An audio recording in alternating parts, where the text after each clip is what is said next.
Ini penasehat Jokowi ini mohon maaf bodoh pikiran masyarakat. Sebab menurut saya ini problem kita, karena kita ini bangsa yang begitu besar, kemudian kadang-kadang negara itu tidak memfasilitasi percakapan yang baik gitu, atau percakapan yang positif ya, yang rutin begitu, sehingga ada banyak hal sekali yang kemudian menjadi kekeliruan yang sudah kadung dianggap benar ya.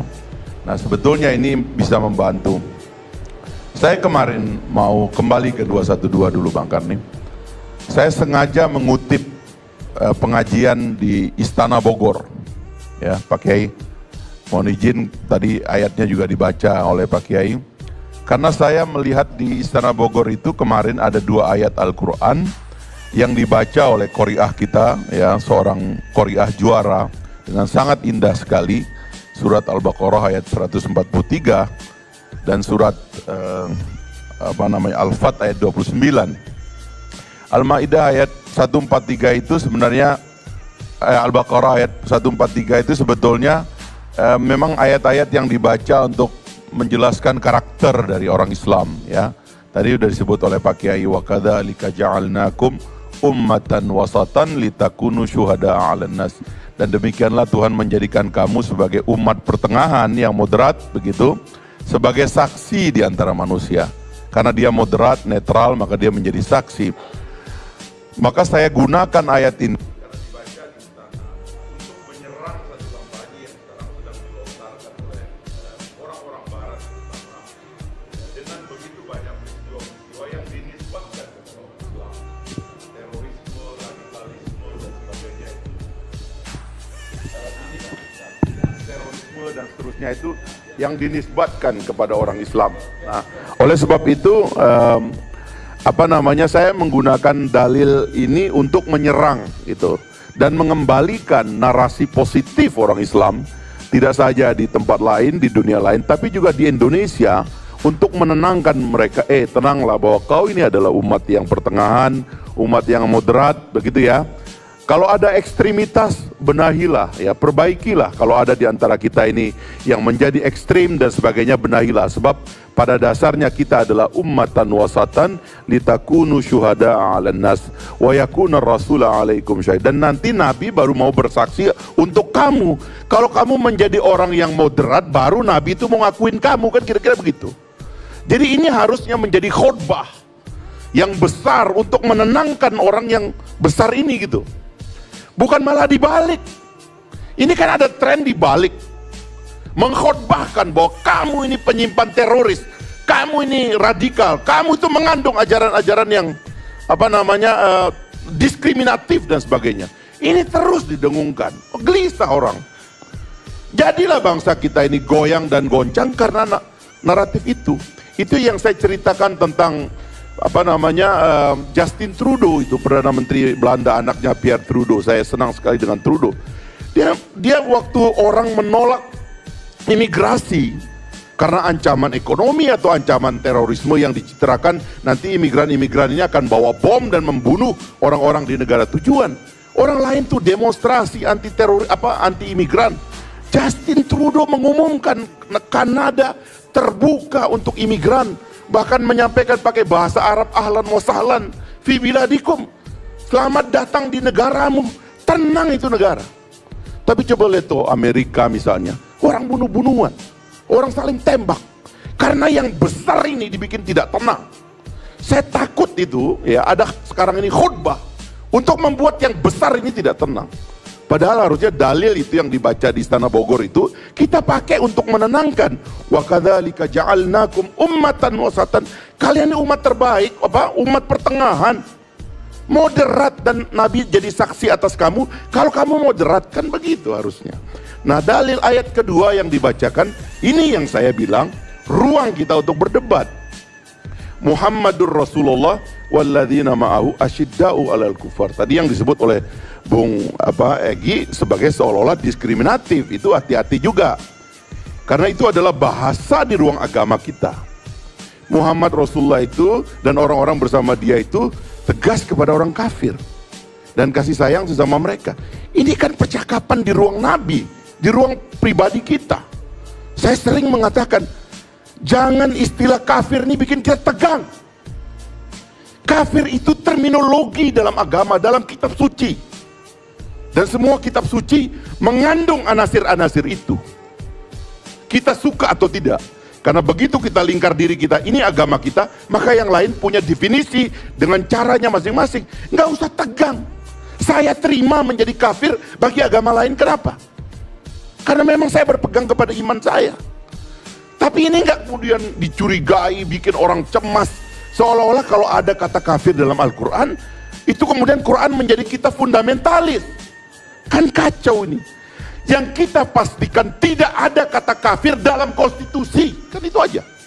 Yang kita pastikan tidak ada kata kafir dalam undang-undang, karena itu terminologi dalam agama.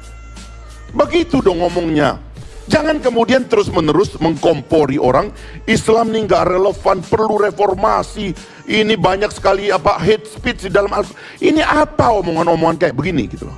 Dan saya khawatir kalau ini menjadi mazhab negara, itu berbahaya sekali. Maka sebetulnya kalau menurut saya, tadi benar Pak Kiai, saya ingin mengambil, mari kita ke tengah. Harus ada kesadaran kita bahwa ada ruang yang bernama agama, ada ruang yang bernama negara. Dan founding father kita sudah menyelesaikan itu dengan baik. Dibuatlah fondasi negaranya, namanya Pancasila. Orang Islam itu mengenal Pancasila itu sebagai maqasidus syariah. Tujuan bersyariat juga tujuan bernegara. Jadi kalau ada orang ngomong syariat, jangan ditakut-takutin dong. Maka saya menentang itu Perpu Ormas itu. Karena yang saya takutkan adalah terminologi-terminologi agama ini mau dianggap hate speech, mau dianggap omongan kebencian. Dan itu bisa bikin yang besar ini jadi tidak tenang. Pesantren bagaimana? Setiap hari baca kitabnya itu, baca Qurannya itu. Masa terminologi ini dianggap ajaran yang bertentangan dengan Pancasila? Orang ngomong khilafah sebagai ide, sebagai pikiran, silakan ambil pikiran-pikiran yang baik dari situ. Kenapa takut sih berdebat? Ambil yang terbaik, kalau ada dari ideologi dan pikiran-pikiran besar, kita ambil. Jadi jembatanilah ya ruang publik ini dengan percakapan yang sehat. Nah, mohon maaf Pak Karni, saya itu sebenarnya orang kayak kelasnya Rocky Gerung tuh harusnya kan jadi penasehat Presiden Jokowi ini, ya. Ini kan sekelas dia, tentu dia nggak mau. Tapi maksud saya, ini penasehat Jokowi ini mohon maaf bodoh. Dia itu alumni 212, datang dong ke sana dan bicara dengan umat, bicara dengan masyarakat. Saya sangat senang hari ini melihat kedewasaan yang luar biasa. Seperti tadi Prof Mahfud mengatakan. Coba kata Prof Mahfud tadi, kalau Prof Mahfud kemarin hadir di reuni 212, itu calon presiden Pak Mahfud tuh bisa-bisa itu. Ya kan? Luar biasa ini adalah sebuah marching perdamaian.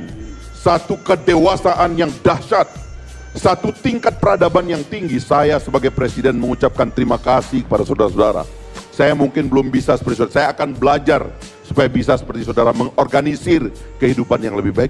Kan begitu dong, jangan dicurigai, sebab semua kecurigaan itu nanti ada di tempat lain. Pak Jokowi juga kan sering hadir yang begini-begini, bagi-bagi sepeda malah. Ya kan? Ini tadi kan nggak ada bagi-bagi sepedanya kemarin dan ya, nggak ada bagi-bagi sepedanya. Itu ada bagi-bagi sepedanya. Itu nggak disebut partisan, nggak disebut mempersiapkan 2019. Buat apa? Nikmatilah show ini dan jadikan roh, ya, semangat dari rakyat itu sebagai energi kita. Sebab saya membayangkan ada masalah di dunia sekarang ini yang hanya bisa diselesaikan oleh orang Indonesia. Dan besarnya peradaban kita ini menjadi demokrasi yang hebat dengan fondasi Pancasila dan Undang-Undang Dasar itu, dan membuktikan bahwa kita bisa menjadi bangsa yang kuat dan besar. Inilah yang akan menjadi sumbangan bagi dunia yang belum diteruskan oleh Bung Karno dulu. Bung Karno dulu 45 kita merdeka, 55 sudah bikin konferensi Asia Afrika. Dia berpidato di Gedung Putih, dia berpidato di Kongres Amerika. Pikiran-pikirannya menjadi jalan raya di seluruh dunia. Ini nggak ada yang nerusin. Dan mohon maaf ini Pak Komarudin ini, PDIP hancur Pak kalau pikiran Bapak kayak begitu. Jangan Pak. Kembalilah PDIP itu kepada pikiran besar Bung Karno. Jangan Anda bumbui dengan ketakutan. Gak bisa. Anda harus jadi Soekarno. Berani dia. Masa di dalam pidato 6 Juli beliau bilang, hei yang Islam, kalau kalian mau hukum-hukum Islam itu tegak di Indonesia ini, masuklah kalian yang Islam ini yang hebat ini, masuk menjadi anggota DPR dan kalian perjuangkan Islam itu di sana. Sambil bilang begitu juga ke yang Kristen dan yang lain-lain. Kok kenapa kita takut dengan aspirasi Islam? Jangan-jangan kita ini juga terlibat dalam narasi Islamofobia yang dikembangkan di Barat, yang di luar sana sudah gagal, lalu kita impor ke sini hanya karena masih ada proyeknya dan masih ada duitnya. Menurut saya itu yang berbahaya gitu, dan itu harus kita hentikan sekarang. Marilah